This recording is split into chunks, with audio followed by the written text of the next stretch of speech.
The news now, if you have a concealed carry license, then you've gone through the necessary background checks and handgun training.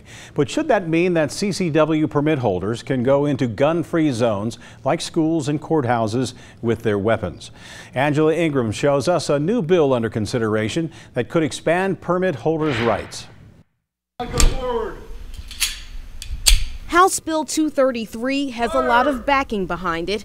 51 representatives are co-sponsoring it. State Rep John Becker of Union Township wrote it. It decriminalizes the so-called gun-free zones for concealed handgun license holders. The potential law would allow concealed handgun license owners to go into gun-free zones without facing felony charges. Some of those zones are government buildings, child care centers, and private businesses that post signs prohibiting guns.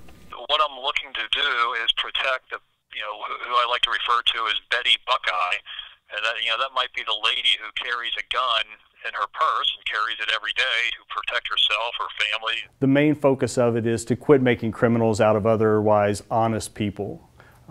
People who accidentally go into a government building that's owned by a government building, they should not be charged with a felony.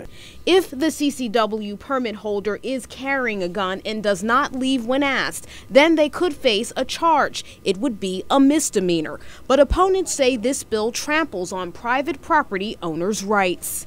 If the owner of the private property posts a sign that says guns are not allowed on this property, they literally would be allowed to have someone with a hidden loaded weapon would be allowed to walk onto that property. We don't have that many mandatory gun-free zones left.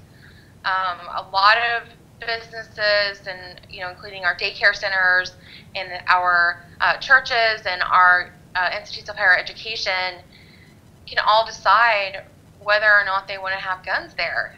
Both sides say they will be at the State House to debate it. The bill also says once a gun owner is asked to leave a business, he or she will have 30 seconds to leave or face 30 days in jail. There's also a penalty to coming back to the same place within 30 days with a concealed gun once you've been told that you are no longer welcome there with a firearm. So, Mr. Braun, a whole lot of different subjects to debate at the State House. So it doesn't take the penalties away, it just lessens them essentially from a felony at the first offense to a misdemeanor. Am I clear on that? Is that right? That's absolutely right. And what the proponents of it say is that the people have already been through the necessary training. They've been through the background checks as well. So why should you be penalized and not have the right to vote? That in their view, it should be a misdemeanor and you should be given an opportunity to leave. Angela, thanks very much.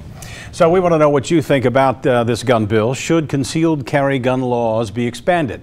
We have a live vote right now on the screen. You can vote by going to local12.com/connect. We'll have the results a bit later in the broadcast for you.